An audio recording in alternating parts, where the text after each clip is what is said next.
तो लीजिए मेरे प्यारे भक्तों, बोलिए जय श्री राम। बोलिए मर्यादा पुरुषोत्तम भगवान श्री रामचंद्र की जय। पवन सुत हनुमान की जय। भक्तजनों, देवियों, सज्जनों, मैं आज यहाँ पर रामायण का थोड़ा सा पाठ करने जा रहा हूँ।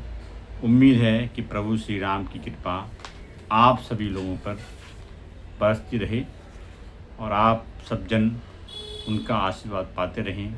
इसी मनोकामना के साथ मैं रामचरितमानस का प्रथम अध्याय यानी कि बालकांड से ही शुरू करता हूँ और आप ध्यानपूर्वक सुनिए। इसके साथ चौपाई, दोहा, उसका हिंदी में अनुवाद, सारा ही वृत्तांत आपको सुनाऊंगा। तो प्रथम अध्याय की बालकांड की प्रथम जो दोहा है इस प्रकार है। जो सुमिरत सिद्धि होई गन, नायक करि बरि बदन, करौ अनुग्रह सोई बुद्धि, राशि शुभ गुण सदन।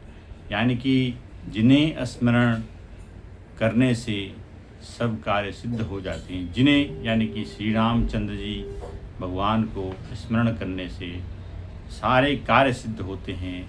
जो गणों के स्वामी हैं और सुंदर हाथी के मुख वाले हैं, वे ही बुद्धि की राशि और शुभ गुणों के धाम श्री गणेश जी मुझ पर कृपा करें। यानी कि इसमें सर्वप्रथम जब आप कोई भी शुरुआत करते हैं, मंगल शुरुआत करते हैं, उसके लिए सर्वप्रथम आपको गणपति महाराज की पूजा करनी होती है। तो इस दोहे में यही समझाया गया है। मूक होई वाचाल पंगु, चढ़ई गिरि बर गहन, जासु कृपा सो दयाल द्रऊ, सकल काली मल दहन। जिनको कृपा से गूंगा बहुत सुंदर बोलने वाला हो जाता है। जिनकी कृपा से गूंगा आदमी बहुत सुंदर बोलने वाला हो जाता है और लूला लंगड़ा दुर्गम पहाड़ पर चढ़ जाता है, वे कलयुग सब पापों को जला डालने वाले दयालु भगवान मुझ पर दया करें। नील सरोहर श्याम तरुण, अरुण वर्ज नयन, करौ सो मम उर्धाम, सदा क्षीर सागर शयन। जो नील कमल के समान श्याम वर्ण हैं, पूर्ण खिले हुए लाल कमल के समान जिनके नेत्र हैं, और जो सदा क्षीर सागर में शयन करते हैं, वे भगवान नारायण मेरे हृदय में निवास करें। कुंद इंदु समुदेय उमा, रमन करुणा अयन, जाहि दीन पर नेह करो, कृपा मदन मयन। और जिनका कुंद के पुष्प और चंद्रमा के समान शरीर है, जो पार्वती जी के प्रेतम और दया के धाम हैं, और जिनका दोनों पर स्नेह है, वे कामदेव का मर्दन करने वाले कौन? भगवान शंकर मुझ पर कृपा करें। ये जितने भी यहाँ पे छंद हैं, चौपाई है, सोरठे हैं, ये सब देवी देवताओं को आह्वान करने के लिए हैं। क्योंकि ये अभी बालकांड है, ये प्रथम अध्याय है, इसलिए प्रथम अध्याय को शुरू करने से पहले सभी देवी देवताओं को आह्वान करना बहुत जरूरी है। बंदौ गुरुपद कंज कृपा सिंधु नर रूप हरि, महामोय तम पुंज जासु, बचन रवि करिण्य कर। मैं उन सब गुरु महाराज के चरण कमल की वंदना करता हूँ, जो कृपा के समुद्र और नर रूप श्री हरि ही हैं, जिनके वचन महामोह रूपी घने अंधकार की नाश करने वाले हैं। सूर्य नाश करने के लिए सूर्य किरणों के समूह हैं। बंदव गुरु पद पद्म परागा, सुरुचि सुबास सरसि अनुरागा, अमिय मूरिमय चूरन चारु, समन सकल भवरूज परिवारु। मैं गुरु महाराज के चरण कमल की रज की वंदना करता हूँ, जो सुंदर सुगंध तथा अनुराग रूपी रस से पूर्ण है। वो अमर मूल का सुंदर चूर्ण है जो संपूर्ण भव रोगों के परिवार को नाश करने वाला है। सुकृति संभुतन विमल विभूति मंजुल मंगल मोद प्रसूति जन मन मंज मुकुरि मलिहारिणी किए तिलक गुण बन बस करनी। वह रज स्वीकृति यानी कि जो पुण्यवान व्यक्ति रूपी शिवजी के शरीर पर सुशोभित और निर्मल विभूति है, सुंदर कल्याण और आनंद की जननी है।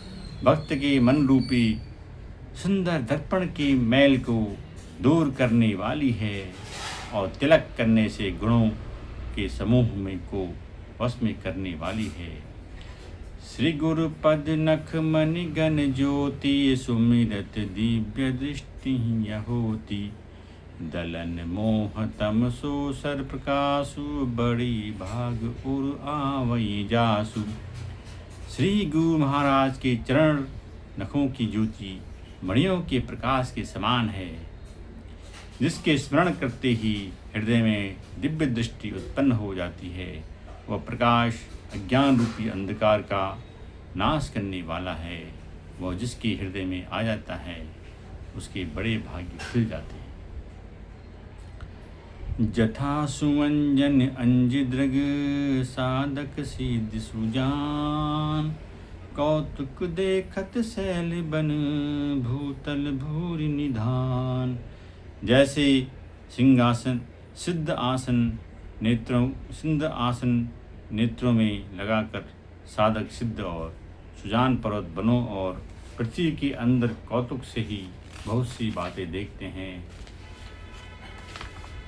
गुरुपद रज मृदुल मंजुल अंजन नयन अमीय दृग दोष विभंजन तेहि करी विमल विवेक बिलोचन बरनौ राम चरित भय मोचन।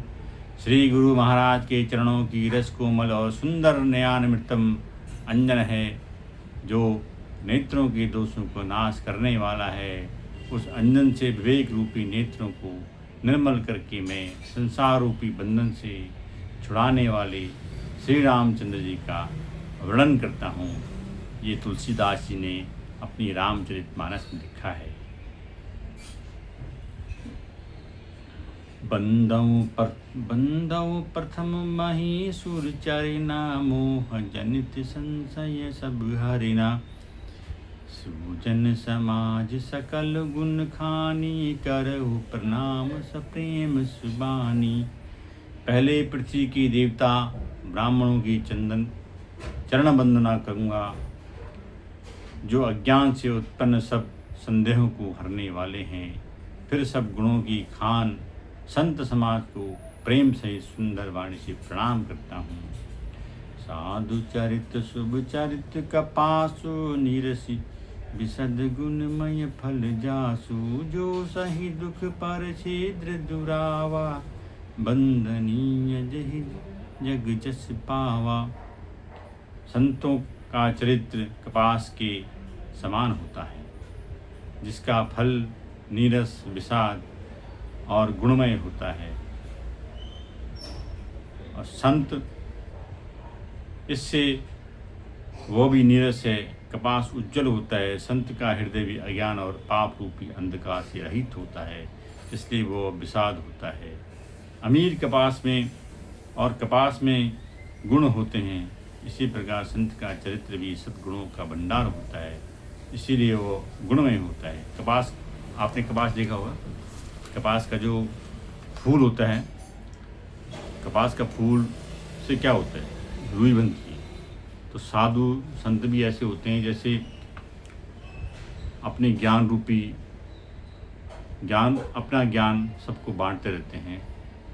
यानी कि जैसे कपास अपने फूल को, जैसे कोई भी फूल हो, फूल उगता है तो अपनी खुशबू को चारों तरफ फैला देते हैं, ऐसे कपास में है।